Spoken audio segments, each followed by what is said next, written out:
changé l'image ou d'identité, si vous voulez. C'était surtout l'enquête qu'on a fait sur l'Observatoire du cyclotourisme et du tourisme à vélo en France, aussi bien dans le grand public qu'au niveau de notre fédération, pour voir quelle était la tendance actuelle, quelles étaient les attentes des différents pratiquants, quelles étaient les différences aussi entre des cyclotouristes qui sont aguerris, on va dire, qui sont chez nous, et des cyclotouristes qui peut-être ne savent pas qu'ils sont cyclotouristes à l'extérieur. Voilà. Donc tout ça, ça nous a amené à dire, bon ben, peut-être changer un peu notre façon de parler de notre activité, hein, qui est le cyclotourisme. Et ce qui est venu le plus facilement, c'est d'abord le mot vélo. Voilà. Si on n'a pas de vélo, on ne peut pas être un cyclotouriste. Hein. C'est la quadrature du siècle, on va dire. Voilà.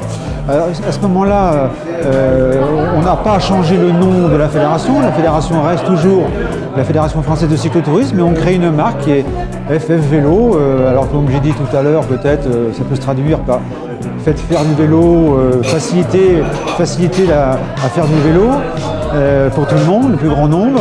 Et puis peut-être que parmi les 2 millions de Français qui pratiquent régulièrement le vélo seuls ou en famille, quelques-uns viendront rejoindre nos associations, nos clubs, pour aller un peu plus loin, visiter d'autres régions, d'autres pays. Voilà.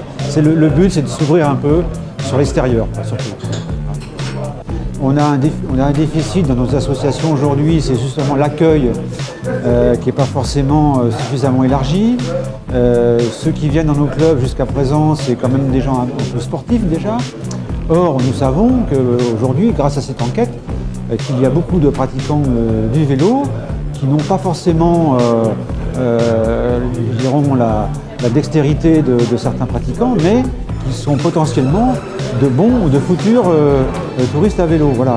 Alors, il y a aussi dans ce contexte le problème de la moyenne d'âge, parce que nos cyclotouristes à la FFCT prennent 1 an tous les ans et la moyenne d'âge dépasse les 62-63 ans, ce qui est beaucoup.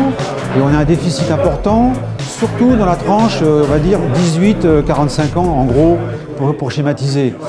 Et là, alors que le vélo est quand même attractif, même pour ces gens-là, quoi. Bon, donc il faut qu'on donne les outils, les moyens, les idées à nos associations pour accueillir plus de jeunes, d'abord les moins de 18 ans, les jeunes à partir de l'école, parce que faire du vélo et du cyclotourisme, ça commence petit.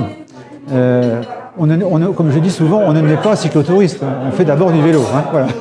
Après, on progresse, on aime ou on n'aime pas, et ceux qui aiment, s'ils ont été un peu à l'école à vélo, tout ça, peut-être peuvent devenir de bons cyclotouristes.